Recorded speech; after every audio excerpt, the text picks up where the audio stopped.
안녕하세요. 뻔뻔한 북토빵입니다. 구독과 좋아요, 알림 설정, 회원가입 부탁드리겠습니다.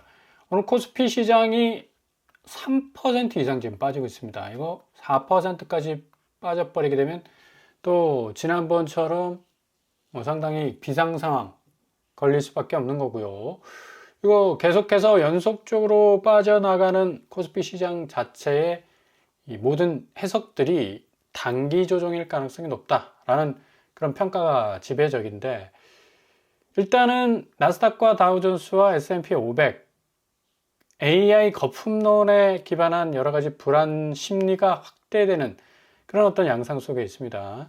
이게 지금 미국 기술주들이 어느 정도 또 골이 깊게 빠지느냐에 따라서 앞으로 한국의 이 주식 종목들도 그 운명을 달리할 수 있을 것 같은데, 일단 삼성전자와 SK하이닉스가 쌍끌이 여선 같이 기존의 모든 종목들을 좀 끌고 나가는 그런 드라이브를 확실하게 걸었었습니다. 근데 오늘 SK하이닉스 같은 경우는 마이너스 4%, 그리고 삼성전자는 마이너스 2% 정도 지금 빠져나가고 있죠. 아침 초장부터는 뭐 약간 선방하는 듯한 그런 느낌을 가졌지만, 역시 미국의 후폭풍은 견디기 참 힘든 그런 어떤 무게감을 줄 수밖에 없기 때문에, 일단 지금 외국인들이 빠져나가고 있잖아. 개미들이, 외국인들이 다 뱉어놓은 걸 받아치는 그런 어떤 양상으로 가면서 좀 밸런스적인 어떤 면에서 상당히 사천선을 단단하게 유지하고 있었는데, 이거 좀 밑빠진 독에 물 붓기 되는 그런 어떤 상황으로 흘러갈 수도 있기 때문에요. 기관이 이제 이 균형을 깨버렸죠. 확실하게 또 기관도 빼는 어떤 양상으로 가고 있어서 3,800선, 그러니까 3,900선까지도 이제 깨지고 있는 그런 어떤 상황으로 가고 있습니다. 자, 이게 한국적 특이 사항이냐? 그렇지 않습니다. 전 세계적인 어떤 지금 자산 시장의 대지형도의 변화가 단기 조정 형식으로 지금 찾아오고 있거든요. 그동안 더 몰랐잖아, 솔직히. 미국 주식 같은 경우는 뭐 매일 밤이 불장이라 라고 말을 해도 될 정도로 뭐 엄청나게 오르는 그런 어떤 양상을 가지고 있었고, 코인 역시도 뭐 비트코인을 중심으로 해서 앞으로 비트코인의 이 세계가 완전히 이제 평정이 될 거라는 전망을 그릴 만큼 뭐 어마무시하게 올랐죠. 금값 역시도 뭐 자산시장 쪽에서는 역시 금이다 라는 확실한 어떤 도장을 찍는 그런 이 양상으로 우상향 기적을 계속해서 그려왔었습니다. 근데 이게 지금 단기적으로 폭락 조정기를 겪고 있는데, 일단은 회피 심리에 대한 여러 가지 이 궤적들이 나올 수밖에 없기 때문에, 결국 주식, 코인, 금값 이 3종고가 결국에서는 코스피 장중 3,900선까지 깨뜨리게 되는 그런 양상으로 지금 흘러가고 있습니다. 근데 이게 중요한 것은 고스란히 기승전 부동산 시장에 말아올리는 악재가 될 가능성이 크다. 주식시장은 코스피 같은 경우는 단기 조정을 거칠 수밖에 없는 지금 과정 중에 있고, 한 달간 뭐 사상 유례를 찾아볼 수 없을 넘버원이었습니다. 전 세계 주식시장 중에 거의 40%를 올랐다는 그런 평가를 내릴 정도니까 당연히 단기 조정 양상이 찾아오는 것 당연하고요. 그러니까 미국이 얼마나 주식시장을 빨리 회복해 주느냐의 관건에 따라서 이제 다시 4,000p, 5,000p, 6,000p로 올라설 그런 어떤 이 궤적을 갖게 될 것 같고요. 코인 같은 경우는 조금 장기적으로 많이 빠질 것 같은 그런 어떤 느낌적 느낌을 주고 있습니다. 이런 불안한 심리는 죄다 또 이제 금 쪽으로 몰려갈 가능성이 높아서 약간은 보합세를 보였던 금값이 다시 치고 올라갈 가능성이 굉장히 높죠. 어제 사이드카를 발동했는데 지금 마이너스 3% 이상 또 빠지고 있어서, 이거 이제 뭐 장 마감 시간이 뭐 얼마 남지 않았는데 다시 사이드카가 발동될 가능성도 있어 보이고요. 여전히 좀 불안한 상황으로 좀 가고 있습니다. 가장 그 기저의 원인은 미국 뉴욕 증시가 한 달 만에 최대 하락폭을 지금 찍고 있다는 얘기고, S&P 500, 나스닥, 다우존스 뭐 상당히 계속해서 오르는 양상 없이 그냥 내리꽂는 어떤 양상으로 가고 있기 때문에 많은 지금 주식 투자자들이 공포에 지금 쌓이고 있는 그런 어떤 상황으로 가고 있습니다. 근데 금요일 오늘 장이 어떨지, 그리고 다음 주에 어느 정도 회복시켜 줄 것인지에 따라서 코스피 시장도 약간은 좀 이 지형도가 달라질 수가 있겠는데요. 뭐 대체적으로 전문가들은 10%에서 20% 조정장이 올 가능성도 있다. 그래서 당연한 걸로 이건 좀 받아들여야 되지 않겠느냐라는 이 평가들을 좀 내리고 있는 가운데 있어서 지금 미국 주식 시장이 확실히 좀 약세로 돌아설 것 같다라는 그런 여러 가지 부정적 전망도 나오고 있습니다. 일단은 지금 미국 셧다운이 거의 뭐 39일을 넘어서서 40일 가까이 지금 가고 있지 않습니까? 이런 이유 때문에 지금 미국 교통망도 지금 항공도 뭐 40개 항공 노선이 감축을 해야 될 정도로 지금 엄청난 지금 혼란을 겪고 있습니다. 아니나 다를까 뭐 40개가 뭡니까? 뭐 수백 개의 항공기들이 뭐 셧다운으로 인해서 굉장히 이 운행을 감축할 수밖에 없는 그런 상황으로 가고 있어서 미국도 상당한 지금 혼란기에 있습니다. 이런 어떤 여러 가지 정부 차원에서의 행정적 이 마비 상태가 거의 한 달 이상이 지속이 되면서 주식 시장은 오히려 셧다운 시기, 예전에 셧다운은 한 뭐 길어봤자 3, 4일이면 끝났었는데 이때는 주식 시장이 올랐었거든요. 근데 이게 사상 유례를 찾아볼 수 없는 한 달 이상의 셧다운이 계속 지속되고 있기 때문에 이런 불안감은 고스란히 또 주식 시장에다 뭐 쏟아놓고 있는 그런 어떤 상황으로 전개가 되고 있고요. 이러다 보니까 뭐 나스닥이 1.9% 지금 내리꽂고 있는 그런 어떤 상황으로 가고 있다는 얘기입니다. 지금 비트코인도 마찬가지죠. 지금 코인 시장도 비트코인이 뭐 1억 5천만 원 붕괴됐었는데 오늘은 좀 살짝 올라섰더라고요. 근데 이게 4개월 만에 붕괴라서 뭐 엄청나게 지금 강보합으로 가던 비트코인 양상이 상당히 흔들거리지 않겠나라는 또 전망도 나오고 있습니다. 오늘은 1억 5천 정도, 1억 5,300 정도로 지금 올라서고 있기는 하지만 요 상한선은 좀 넘어가기 힘들지 않겠나 그런 어떤 지금 전망들이 나오고 있어요. 캐시우드 이름 자체가 돈나무죠. 그래서 우리나라에서 돈나무 언니로 이 별명을 지금 갖고 있는 캐서린 우드도 비트코인 강세가 한 20% 정도 빠지지 않겠나라는 전망을 내놓고 있습니다. 왜냐하면 지금 그 대체제 역할을 할 수 있을 만한 스테이블 코인이 이 비트코인의 자리를 지금 잠식하고 있기 때문에 비트코인의 가치는 조금 떨어질 가능성이 높다. 이렇게 말을 하고 있습니다. 자, 주식 시장, 코인 시장, 동합, 하강 국면에 있으니까 당연히 우회적인 금 시장이 다시 올라치고 갈 수밖에 없는 거죠. 2.34% 국내 금 시세는 또 올라가고 있습니다. 19만 6천 원 정도 지금 찍고 있네요. 아마도 지금 위험 회피 심리 때문에 비교적 안전자산이라고 불리는 금값 쪽으로 많은 사람들이 고개를 돌릴 가능성 높겠고, 지금 국채도 금리가 올라치고 있습니다. 여전히 지금 4%, 10년물, 30년물 지금 계속해서 강보합으로 가고 있기 때문에 이 국채 금리가 올라간다는 건 역시 지금 미국의 메이드 인 USA, 미국 국채에 대한 어떤 선호도가 좀 많이 떨어질 수밖에 없다. 지금 셧다운이 한 달 이상 계속되고 있고, 주식시장 여차저차해서 좀 불안하고, 관세 때문에 인플레이션, 여전히 기준금리인하는 2번 연속했지만 12월에는 파월이 내 눈에 흙이 들어가기 전에는 절대 안 할 거다라는 그런 뭐 새끼손가락을 걸고 하는 그런 어떤 약속 같은 말들을 던졌기 때문에 지금 금리 양상이 상당히 지금 기준금리 부분에 있어서는 12월에 동결 가능성이 크다라는 그 어느 때보다 좀 긴장감을 좀 고조시키는 가운데 있기 때문에 국제금리도 지금 계속적으로 지금 올라갈 수밖에 없고요. 이렇게 전방위적인 어떤 경제에 돌아가는 대외적 변수는 지금 한국 부동산 시장을 직격할 가능성이 높다. 이전에는 한국 부동산이 대외적 변수하고는 별 상관이 없었습니다. 그냥 마이웨이, 알바노하고 자기만의 길을 갔었는데 이제 전혀 그렇지 않다. 완전히 이제 자본시장하고 아파트 시장은 딱 함수 관계입니다. 뗄래야 뗄 수 없는 관계 속에 있기 때문에 이렇게 엄청나게 흔들리는 어떤 이 지형도 변화 속에서는 아파트 시장이 살아남을 가능성은 점점 줄어들 수밖에 없다. 대체적으로 지금 미국 부동산 시장도 별로 좋지 않고요. 유럽은 말할 것도 없죠. 계속적으로 폭락에 가까운 어떤 하락세를 이어가고 있어서 한국 부동산만 지금 쭉쭉 치고 올라간다는 건 지금 말이 안 되는 거고, 지금 국내외적으로도 대출 규제 그리고 토지거래허가 구역이라는 유례없는 엄청난 정책적 규제가 지금 쏟아지고 있고, 돈줄이 일단 막혔죠. 고점에 물려있는 집값을 잡으려 하는 사람들이 대부분 손절을 치고 있기 때문에 유입될 수 있는 부동산 여유 자금이 없다. 결국에 가서는 자금이 흐르지 않는 시장은 고사될 수밖에 없죠.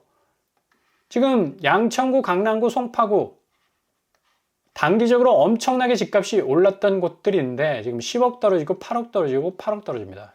10%에서 30% 가까이 급매로 나온 물건들이 집주인이 스스로 가격을 디스하고 내려쳐야만, 후려쳐야만 팔릴 수 있는 그런 어떤 상황으로 갈 수가 있다는 얘기입니다.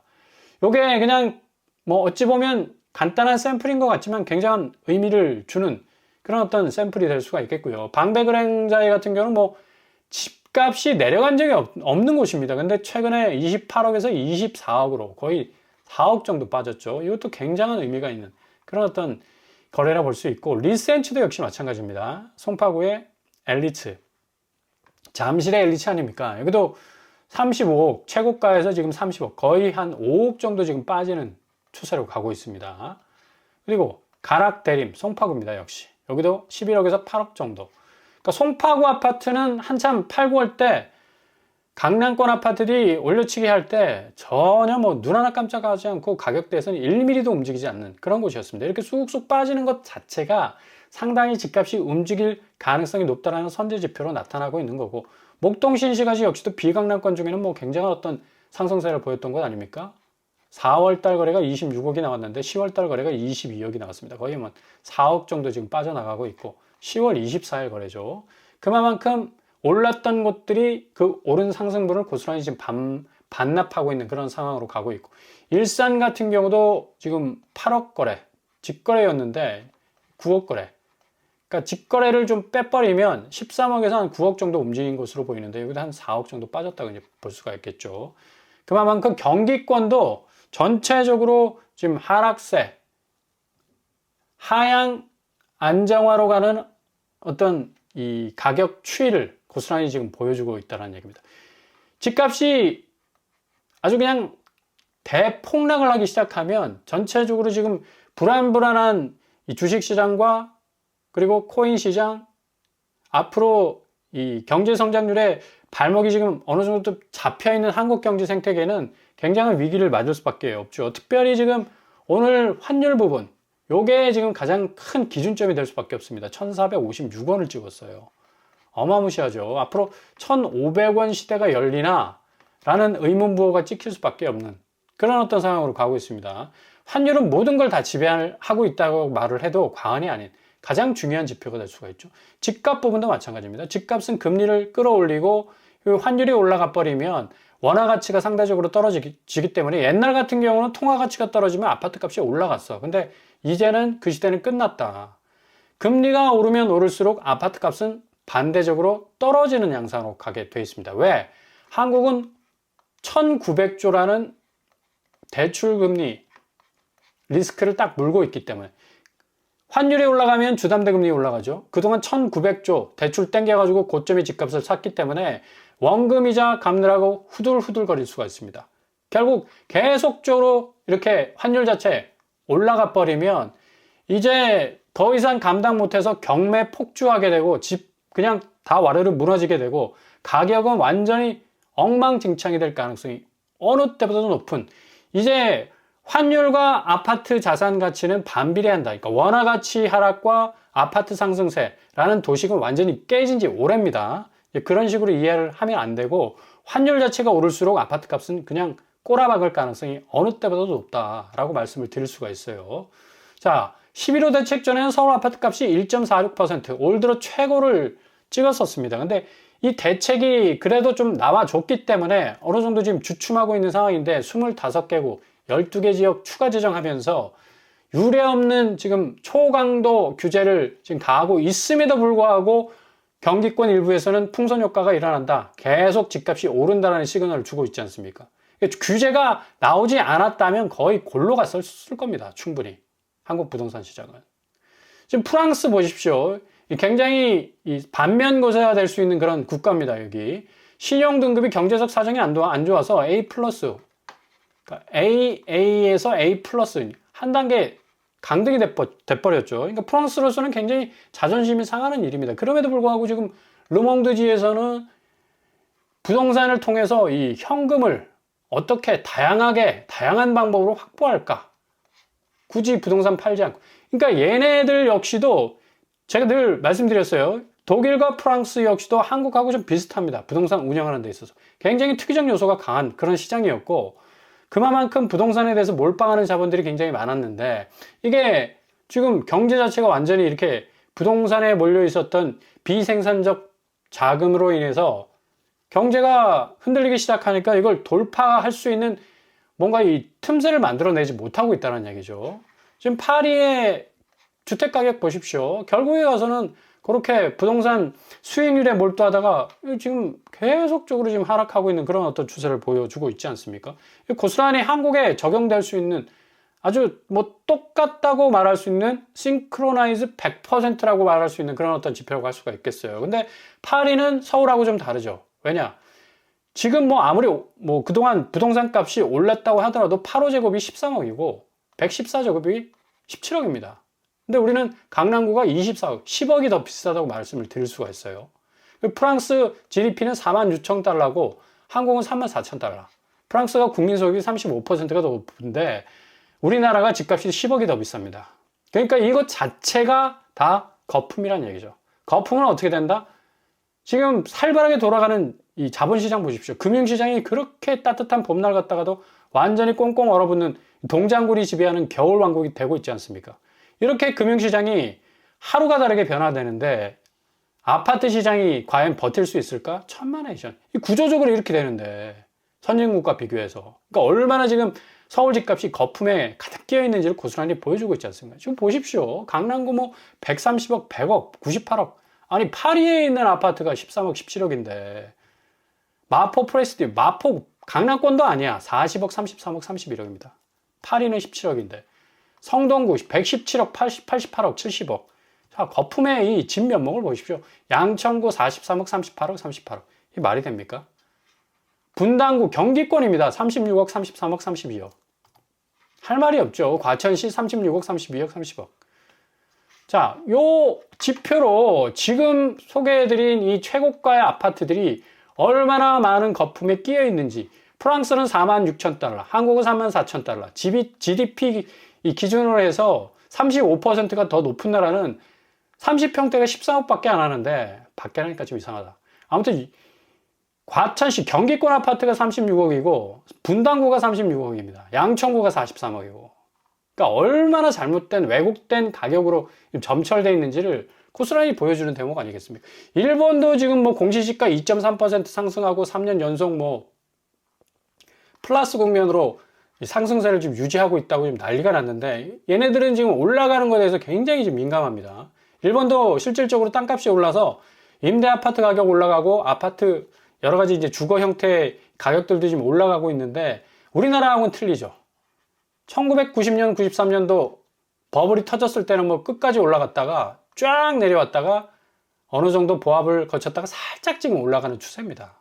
이것도 마찬가지고 거의 뭐 집값 자체가 거의 그냥 평평하게 간다. 그 와중에 이제 최근 들어서 이제 올라치는 어떤 느낌적 느낌을 갖고 있음에도 불구하고 이렇게 지금 긴장을 하고 있지 않습니까? 근데 우리나라 5년간 보십시오, 이거. 그래프 보십시오, 이거. 스페이스 엑소 로켓이지. 이거 완전히 뭐 점화를 딱 해가지고 그냥 지구 궤도 그냥 날아갈 추세네. 그러니까 지금 부동산 자체가 굉장히 잘못된 어떤 이 가치 체계에 함몰돼 있다. 일본은 GDP가 4조 달러고 우리나라는 1조 6천 달러인데, 6천억 달러인데, 한국보다 2.5배가 이제 더 높아요. 일본이 GDP가. 그럼에도 불구하고 이렇습니다. 일본이 이렇고 우리나라는 이래. 얼마나 비정상적인 시장인가를 고스란히 알 수가 있죠. 코스피가 지금 뭐 휘청거리면서 삼성전자, SK하이닉스가 뭐 3, 4% 빠지네 말이네 하는데 실질적으로는 국장의 88조 실탄이 장전되면서 자금이 몰려 들어올 가능성은 충분히 있어요. 그럼에도 불구하고 이런 위기를 겪지 않습니까? 근데 아파트는 거꾸로 거래 금액이 52% 줄었어요. 서울은 64% 급감했습니다. 그럼에도 불구하고 아파트 값이 오른데, 아니 뭘 근거로 해서 오른다는 얘기지? 11호 여파에 의해서 지금 분양지수도 급락하고 수도권도 지금 급락하고 있는 상황에 모든 것들이 뭐 10% 등등하게 지금 변화가고 있는 그런 상황 속에서 뭘 보고 지금 아파트 값이 계속 오른다고 말을 하고 있는지, 이거는 그만큼 기대 심리를 왜곡해 가지고 시장 자체를 인위적으로 만들어 가겠다는 그런 어떤 이 전망이 나올 수밖에 없다는 얘기입니다. 그러니까 실질적으로 팩트에 기반해서 정말 정책이 나오고 집값이 확실하게 잡혀가고 있고 집값이 어느 정도 하향 안정화로 갈 수 있다라는 그런 지표들이 계속적으로 지금 나와야 된다는 얘기죠. 이게 지금 계속해서 오른다는 쪽으로 반대급부로 나오니까 시장이 완전히 왜곡되고 있다. 결국 지금 자본시장에서 벌어지고 있는 일주일 사이의 대변동, 엄청난 위기감을 주고 있는 그런 변동성들 아닙니까?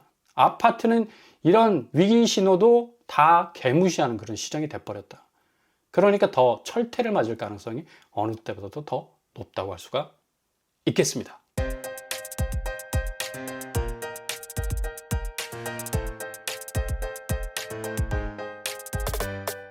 오늘의 부동산 캐리커처.